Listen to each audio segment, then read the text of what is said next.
So this time we're taking a look at section 7.1, which deals with graphing quadratic functions in vertex form.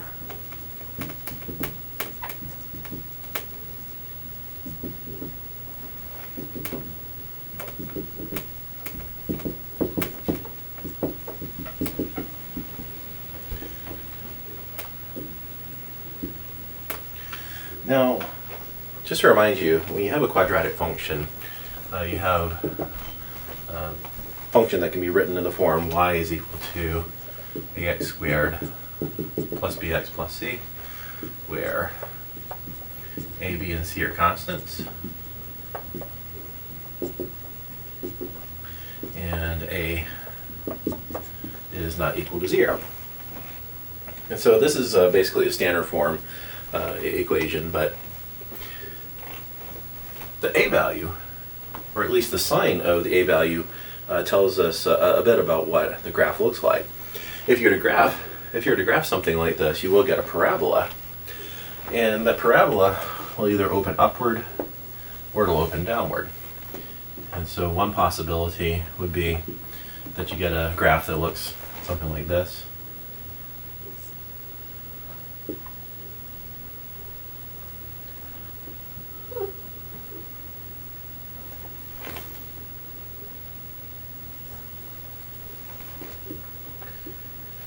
In this case, the graph is opening upward, and from that we know that we have a is greater than 0. So a positive a value,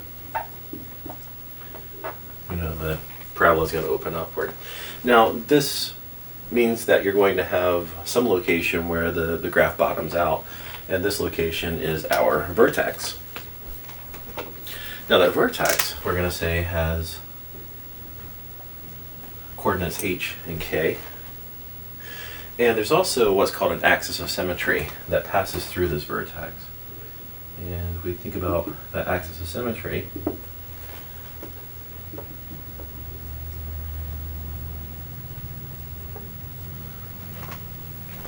what we know is that every point on the parabola is going to have a mirror image point about this axis of symmetry. Now, it could be that we have a situation where there's a parabola that's opening downward, and that would indicate that a is negative. So you might have a picture that looks like the following.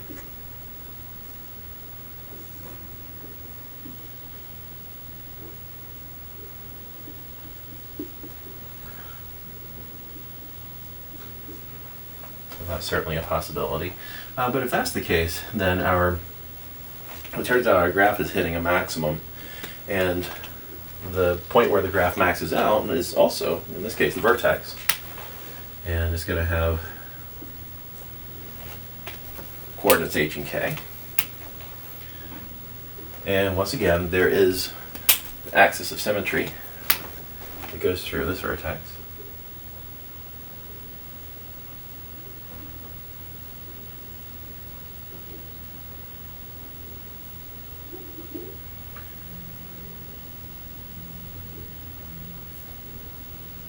And so every point that's on our parabola will have a mirror image about that axis of symmetry. So if you take a point over here, they'll have a point over here corresponding to it that's same distance from the axis of symmetry. And these points are at the same height, but they're going to be the same distance from the axis of symmetry, just on the opposite sides of it. And so once again, here we have our axis of symmetry.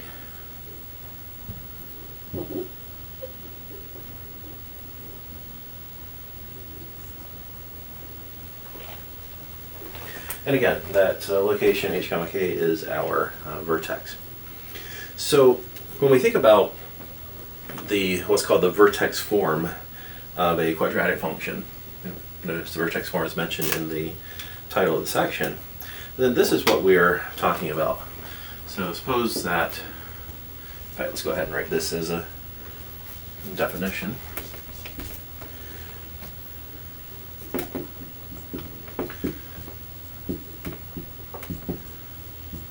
Suppose that f of x is equal to a times the square of x minus h plus k. where a is not equal to 0.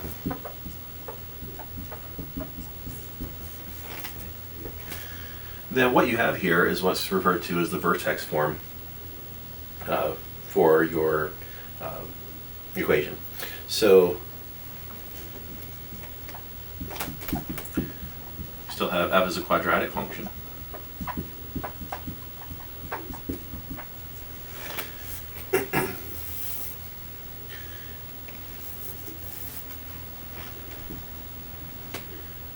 And the equation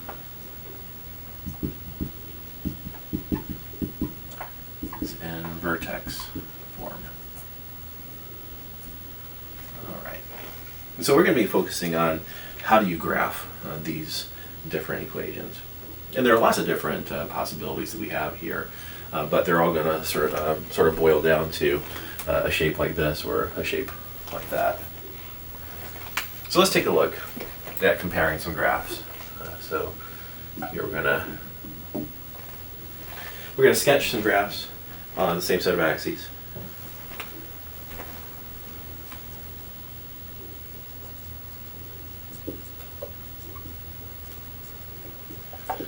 So let's compare the graphs of g of x equals 2x squared and f of x equals x squared. And probably a good way to do this is just plot some points and see what happens. So we'll take a look at taking several different x values. In fact, I think what I'd like to do is take -2, -1, 0, 1, and 2. And then we'll take a look at f of x.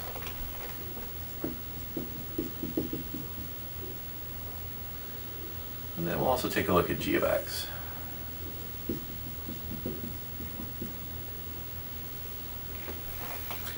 And in fact, what I probably should consider is drawing the g of x in maybe a different color. So let's go ahead and write this in blue as g of x equals 2x squared. Now, if you're trying to figure out the corresponding points, well, let's think about if you have f of x equals x squared. If x is equal to -2, you're going to have -2 raised to the second power, and that gives you a +4. But if you plug in -1 for x, that gives you -1 raised to the second power, and that's +1. If you plug in 0 for x, you get 0 squared, or 0. You plug in 1 for x, you get 1 squared, which is 1. Then if you plug in 2 for x, you get 2 squared, which is 4. So we actually have a collection of 5 ordered pairs that we can take a look at in drawing this graph. And so let's go ahead and take a look.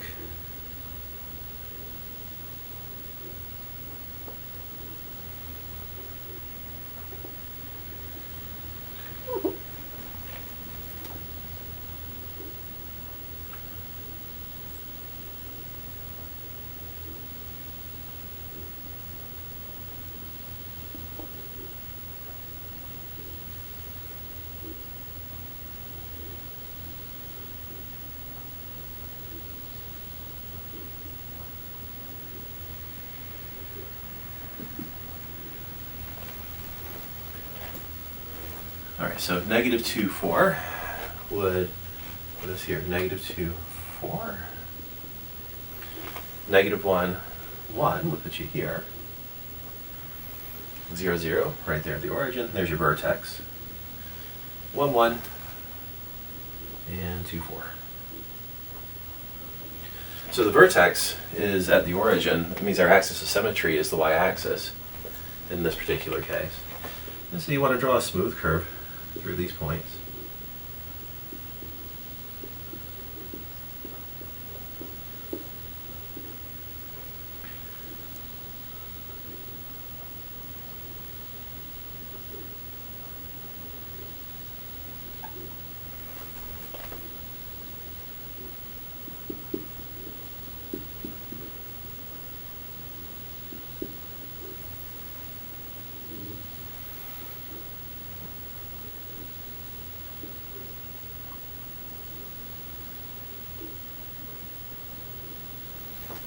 So that would be our graph of f of x equals x squared.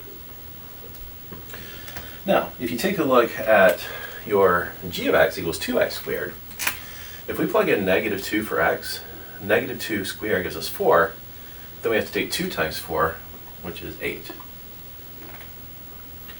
If we take negative 1 to plug in for x, negative 1 squared gives us 1, and 2 times 1 gives us 2. Plug in 0 for x, 2 times 0 squared, 2 times 0 gives you 0.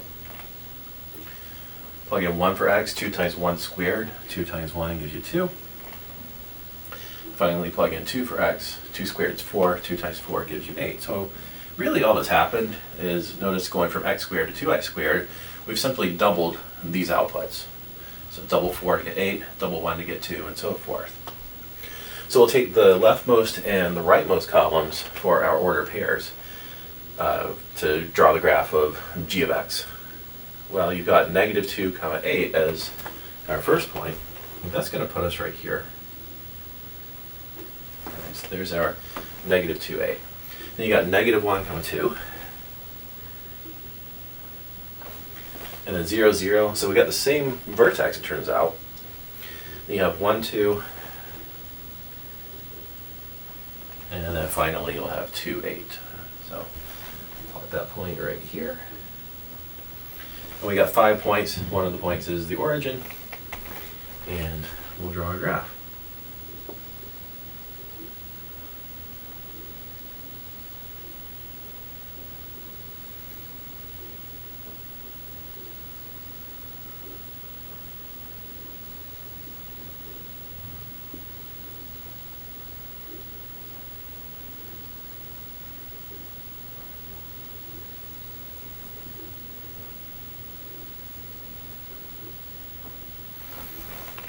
And so our graph looks something like this. Just kind of, it's a bit, if you think about maybe taking your graph of y equals x squared and grabbing it and kind of stretching it upwards, it's kind of what the blue graph is going to look like.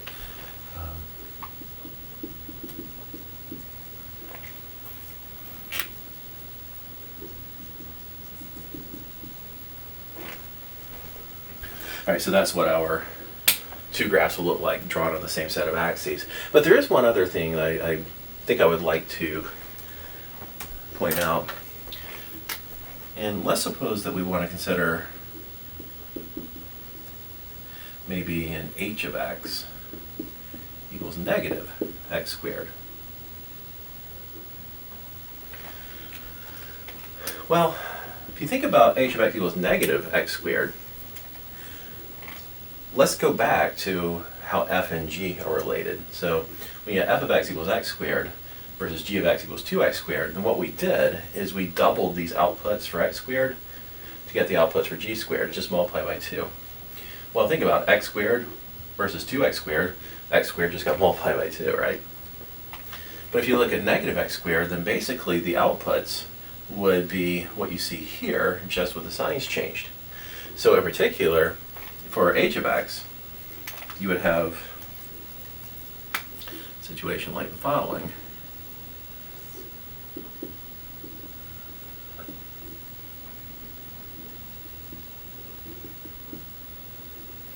So h of x equals negative x squared.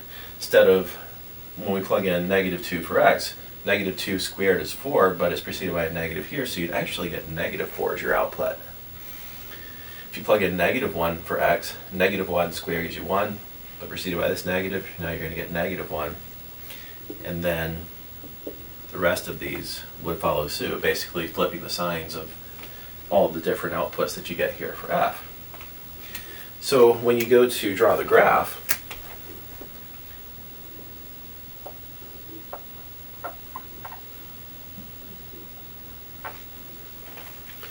then what's going to happen is you're still going to have 0, 0 in this case, but negative 2 comma negative 4 is going to be a point on the graph.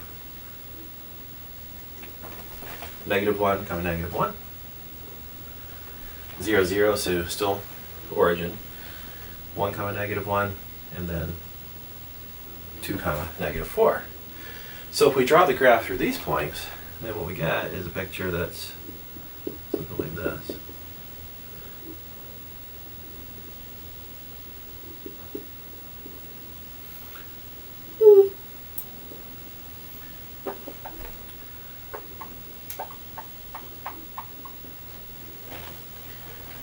And so by taking a look at negative x squared, we ended up flipping the black graph about the x-axis.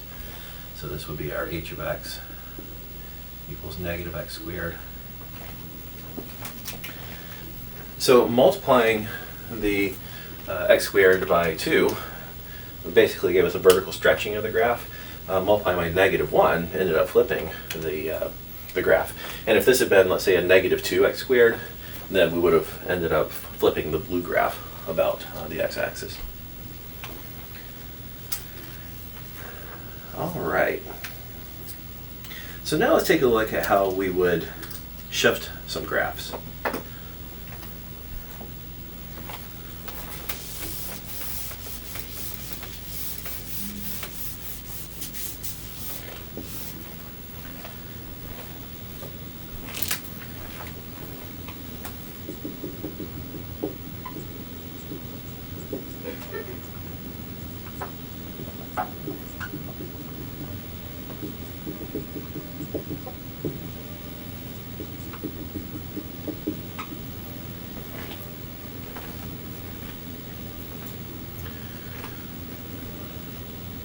So here we're going to sketch the graphs of y equals x squared, y equals x squared plus 2, and y equals x squared minus 3.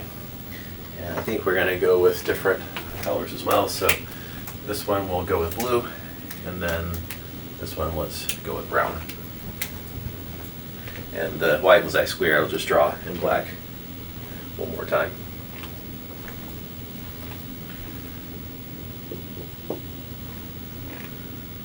Now,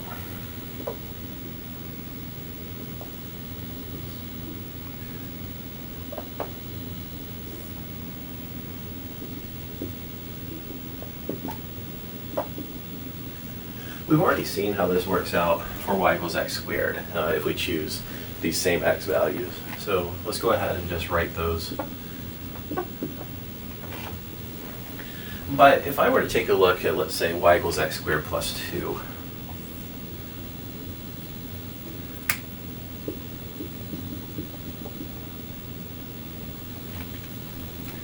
then essentially what's going to happen is all these different outputs that go here, all these different y values, are all going to be 2 more than the corresponding outputs that we have for y equals x squared. And so you can see this if you plug in, let's say, negative 2 for x. If I plug in negative 2 for x, I get negative 2 raised to the second power gives me 4, plus 2 gives me 6. If I plug in negative 1 for x, negative 1 to the second power gives us 1, plus 2 gives us 3. If you plug in 0 for x, 0 squared is 0, plus 2 gives you 2, and you can already see the pattern here that the numbers that are going in this column are just 2 more than the numbers that are already in the y equals x squared column. And so we can end up finishing out. And you can plug these numbers, x equals 1 and x equals 2, into here if you want to verify, but it does work out this way. And if we take a look at, let's say, this y equals x squared minus 3,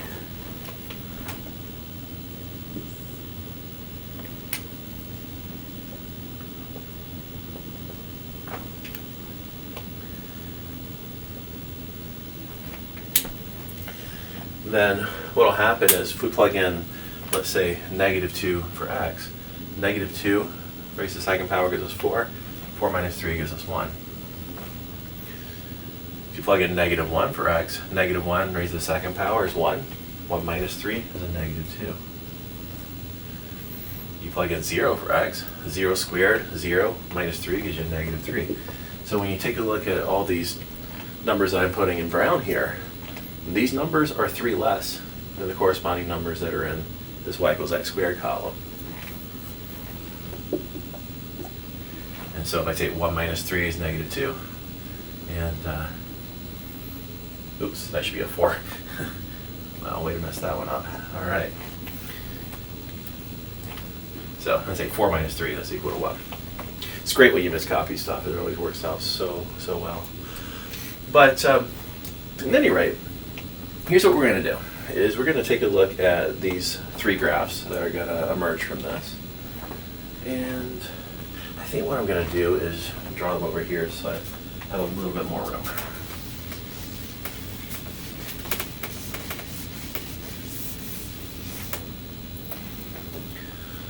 Okay.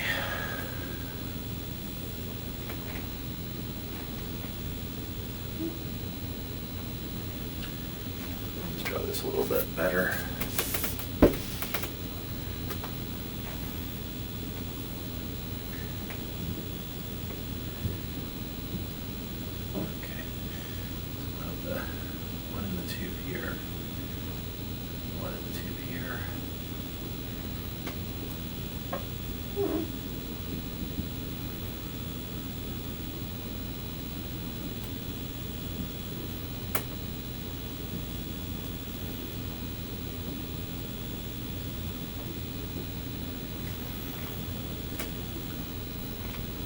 So our y equals x squared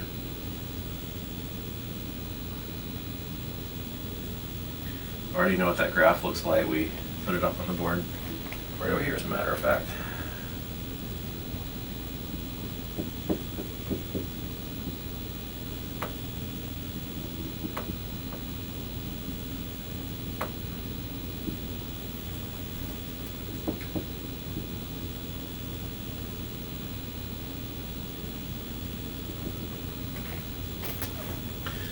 Now, if we take a look at our blue graph, the y equals x squared plus 2, we're going to have a negative 2, comma 6.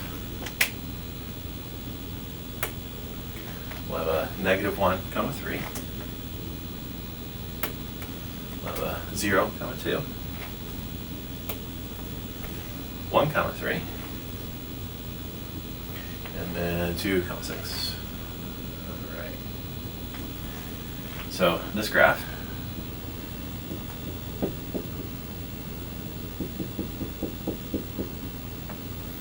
is actually the black graph shifted up 2 units. So this is our y equals x squared plus 2. And this is our y equals x squared. And if we want the brown graph, well, the brown graph, let's go ahead and take a look at the first column and the last column to get our ordered pairs. So you'll have a negative 2, comma 1. This is right there. You'll have a negative 1, comma negative 2. This is right there. You'll have a 0, comma negative 3. You'll have a 1, comma negative 2. And then a 2, comma 1. So we got these 5 points here, and we'll draw our graph through.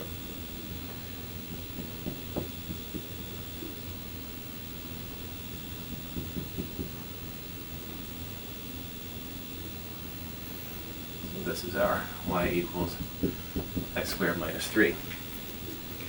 So by adding 2 or subtracting 3, by adding or subtracting some constant to our original graph, that's going to indicate a vertical shift of that graph. So y equals x squared plus 2, take the black graph, shift it up 2 units. Y equals x squared minus 3, take the black graph, shift it down 3 units. So that's going to be kind of important to think about when we start taking a look at, let's say, the graph of y equals a times x minus h squared plus k, because that k that you have here is going to essentially indicate some sort of a vertical shift of some graph, which we'll get to in a moment. All right. Well, let's think about some other shifting, because we've looked at the vertical shifting, but what about horizontal shifting?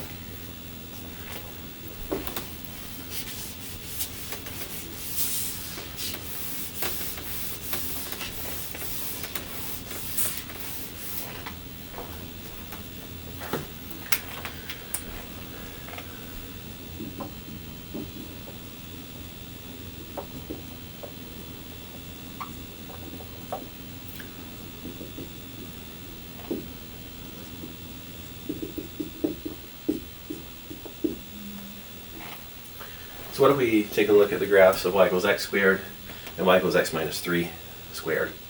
What's going to happen in those particular cases?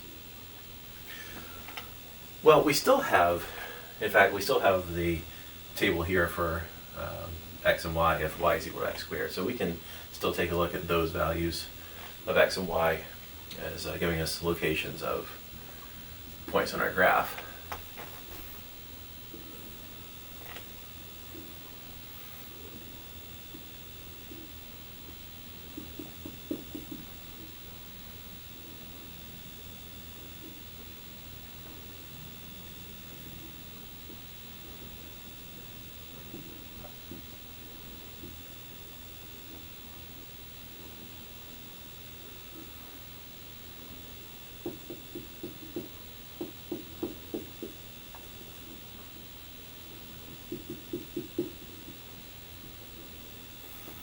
And so we still have our y equals x squared, this pretty familiar graph.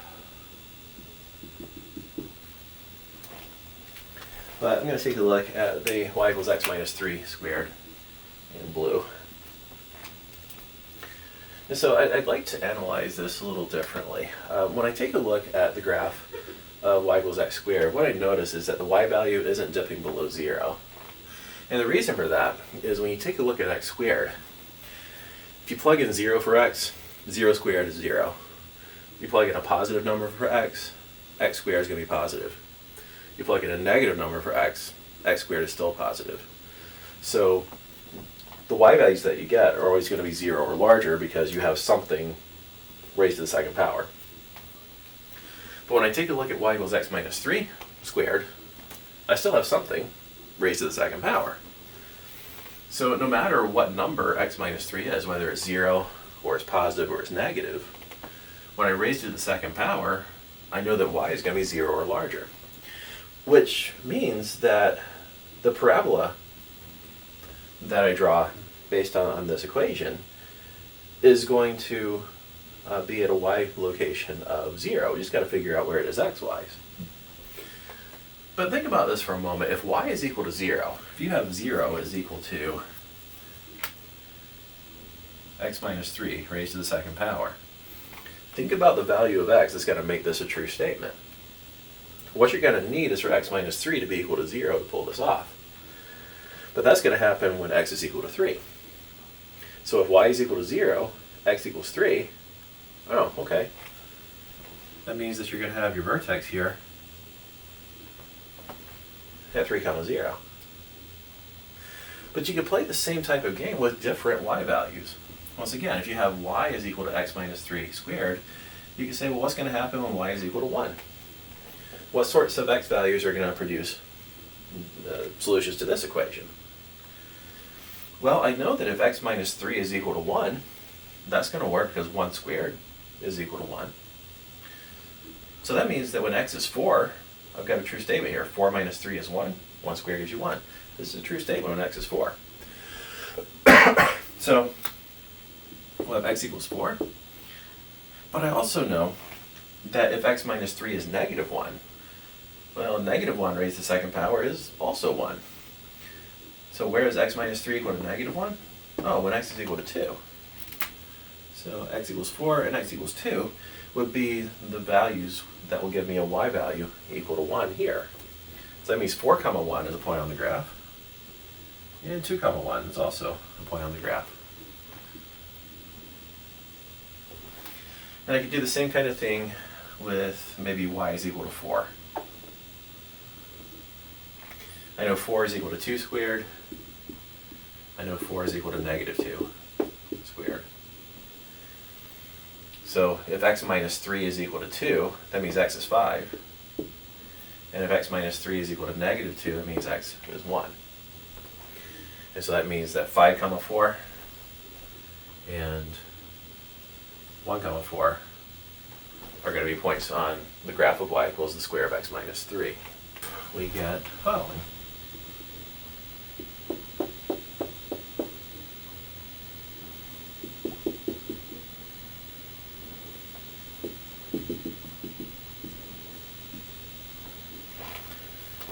Now, notice that this graph, this blue graph, is actually a shift of the original graph to the right 3 units. So the x minus 3, in parentheses squared, corresponds to a shift right 3 units.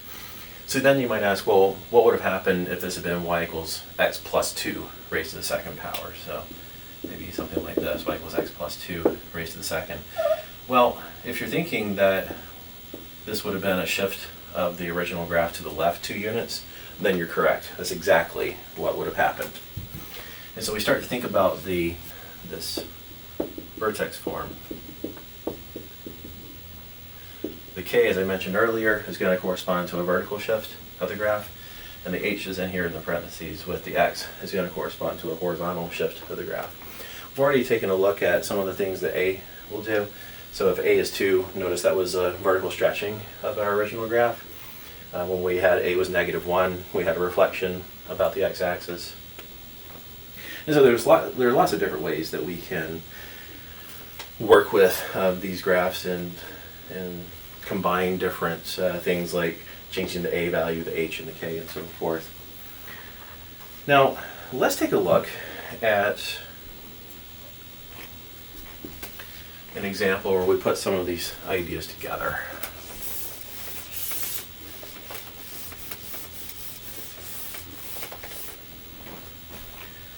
And so what we'll do is we'll sketch the graph in this case.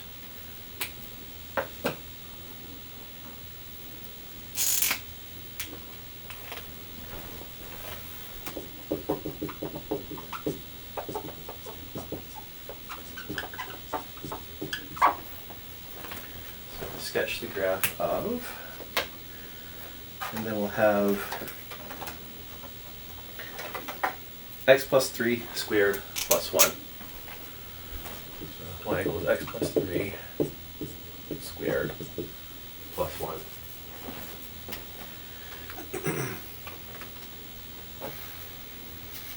All right, so for this particular example, notice we do have the form y equals a times x minus h squared plus k. That is this form here. Y equals a times x minus h squared plus k. But think about what your h is and think about what your k is.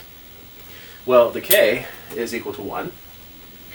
And then with the x minus h squared, h is actually going to be negative 3. Because when you think about what x plus 3 is, x plus 3 is the same thing as x minus a negative 3. So x minus a negative 3 is the same thing as x plus 3. This is your h. So h is going to be negative 3 in this case.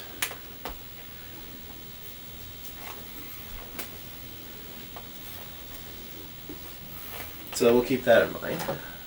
That h is negative 3 and k is equal to 1. Now, when we take a look at this x plus 3 squared plus 1, notice, as I said earlier, the plus 1 that's on the outside of the parentheses here indicates some sort of vertical shift. So we're going to be shifting some graph up 1 unit based on the plus 1 here. Also, the numbers in with the x, the h equals negative 3, indicates that we're going to be shifting this graph to the left 3 units. So h equals negative 3 corresponds to a leftward shift of a graph 3 units. But the real question is, which graph? Which graph is it that we're shifting? Well, if you didn't have the 3 in here, and you didn't have the 1 in here, what would be left over? And the answer, you would have x squared. So if I take away the 3, take away the 1, I've got y equals x squared. So that's the graph that we're going to be shifting left 3 units and up 1 unit. So the first thing we want to do is consider the graph of y equals x squared. And again, we're going to shift that graph left 3 units and up 1 unit. Now, the way I like to do this is I'll draw the graph.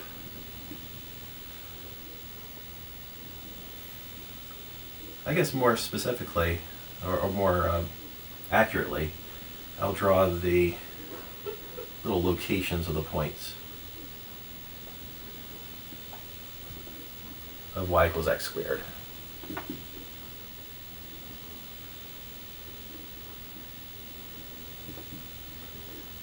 And so what I mean by that is I already know what the points look like on y equals x squared. I've got a point here at the origin. I'll just put a little x there to mark the spot. I've got a point at 1, 1, another one at 2, 4, another one at negative 1, 1, another one at negative 2, 4. And what I said is that h equals negative 3 means we're shifting the graph to the left 3 units. K equals 1 means we're shifting it up 1 unit. So let's take a look at that vertex. If you shift to the left 3 units, it puts you here. Shift up 1 unit, it's going to put you right there. So that's going to be the vertex of our graph we're trying to draw. Now, what are the coordinates of that vertex? The coordinates of the vertex are -3, 1. So where have I seen that -3 and 1? Oh my gosh, that's amazing. H equals -3, k is equal to 1. Those are precisely the coordinates of the vertex of the parabola. And if you remember the very first part of the section, when I mentioned the vertex, what were the coordinates I gave?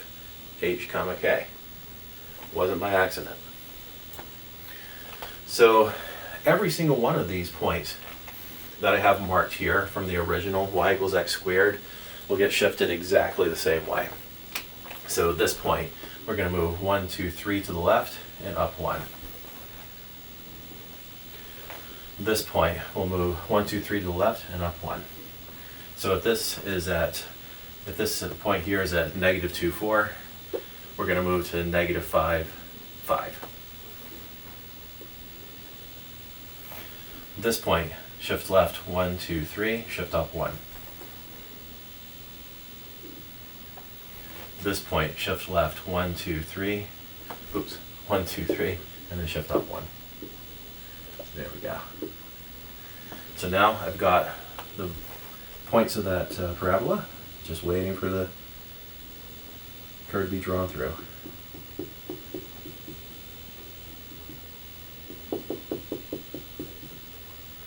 And now that I have that parabola drawn, I don't have to worry about these x's anymore. They've given me what we need. Draw the graph that we were asked to draw. So basically, think about what this would seem to indicate in general. When you have your vertex form, keep in mind what that form is yet again. You're going to have your y is a times x minus h squared plus k. The vertex is at h comma k. But think about what you would get if you didn't do the shifting at all. No horizontal shifting, no vertical shifting. That means the h and the k would be 0. And that would mean that you would have the graph of y is equal to ax squared. So basically what we would do in general is we consider points on the graph of y equals ax squared and then shift those points so that the new vertex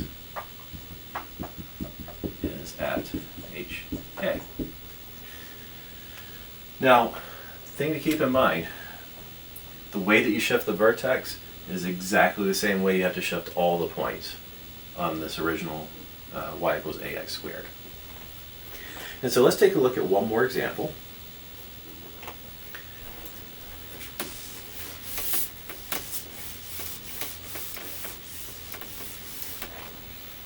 And in this example, we're going to sketch the graph.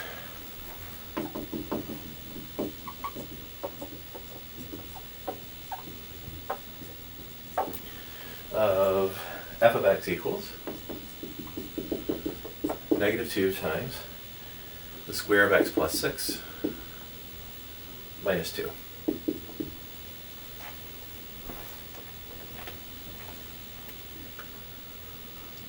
Alright, so that's the graph we're going to sketch.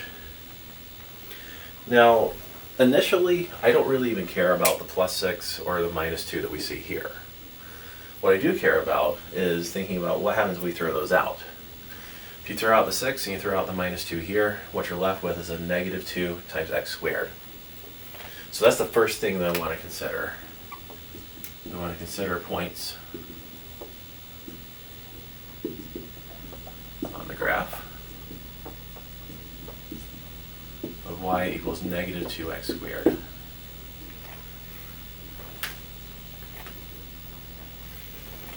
Okay, so let's pinpoint some of those.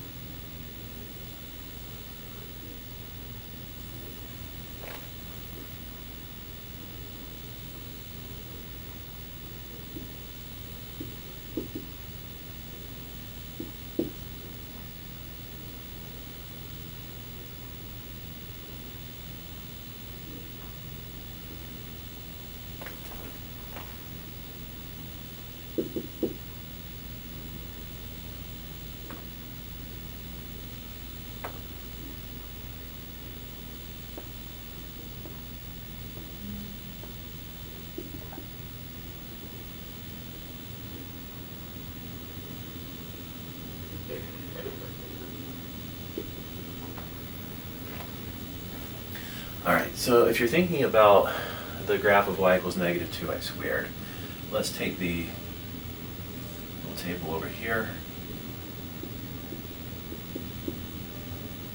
So we'll choose 5 different x values, the usual ones.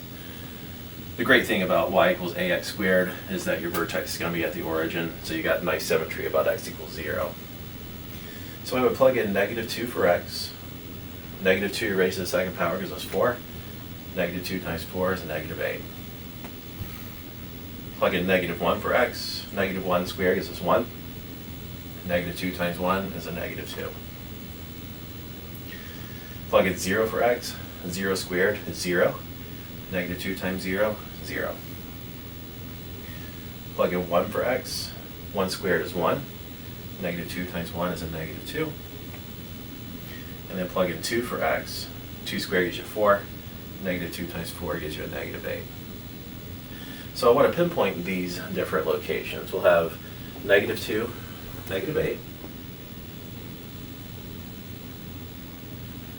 We'll have negative 1, negative 2. We'll have 0, 0.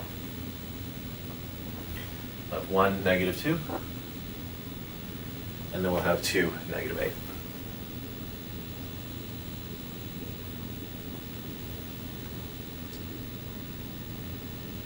All right. So those are our 5 points that we have just as reference points for this graph of y equals negative 2x squared. But let's think about the form that we have. Remember, the form is f of x equals a times x minus h squared plus k. Now, we have x plus 6 squared. Remember, x plus 6 is the same thing as x minus a negative 6. That means h is negative 6. And then negative 2 is positive k, that means k is negative 2. These are the coordinates of the vertex, this parabola. So we would go to negative 6 or negative 2. And we would plot that point. That would be the location of the vertex of our parabola. But notice, the vertex of the graph of y equals negative 2x squared is sitting right there. We just went to the left 6 units and went down 2 units. So now let's take a look at this location. This location is at negative 1, negative 2. So if I move to the left 6 units, that's going to put us at negative 1 plus negative 6 gives us negative 7. And move down 2 units. Well, we were at negative 2. Y-wise, now we'll be at negative 4. So negative 1 plus negative 6 gives us negative 7. Negative 2 plus negative 2 gives us negative 4. So negative 7, negative 4. It's going to be how this point shifted. Now if we were at 1, negative 2. Then you have 1 plus negative 6 gives you a negative 5. And then negative 2 plus negative 2 gives you a negative 4. So negative 5, negative 4 would be that point. And then this location, that was at negative 2, negative 8. Well, if we move 6 to the left, we're going to be at negative 8 x-wise. And if we move 2 down from here, we're going to be at negative 10 y-wise. So negative 8, negative 10, that's going to put us about right there. And then this point was at 2, negative 8. If we move to the left 6 units, we're going to be at negative 4 x-wise. Move down 2 units, we'll be at negative 10 y-wise. So negative 4, negative 10 is going to be where we go. Now we have some points on the parabola. Draw a smooth curve through these.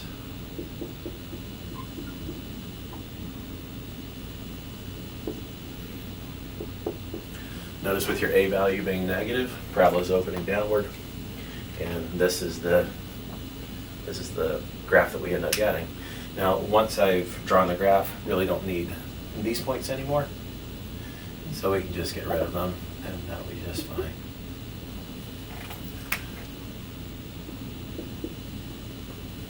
But keep in mind, vertex, once again, -6, -2, so there's your h, comma k one more time. Now, if you look at this in terms of domain and range, just a little additional thought here. If you look at this in terms of the domain of the function f and the range of the function f, notice that xy's, this graph's going to keep going left and right forever, so the domain is going to be a set of all real numbers. But if you look at the range, you're looking at what are the y values that are essentially covered. And every y value less than or equal to -2 is covered by this graph, but you go above y equals -2, and yeah, no such luck. So the range of this function,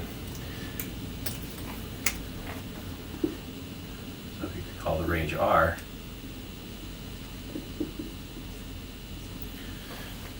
the range would consist of all y values that are less than or equal to -2, and the domain you would just have as a set of all real numbers. I know that wasn't asked for in the example, but it's worth taking a look at anyway. And with that, section 7.1 is finished. So let's take a look at some recommended exercises. We'll have 1, 7, 11, and 15.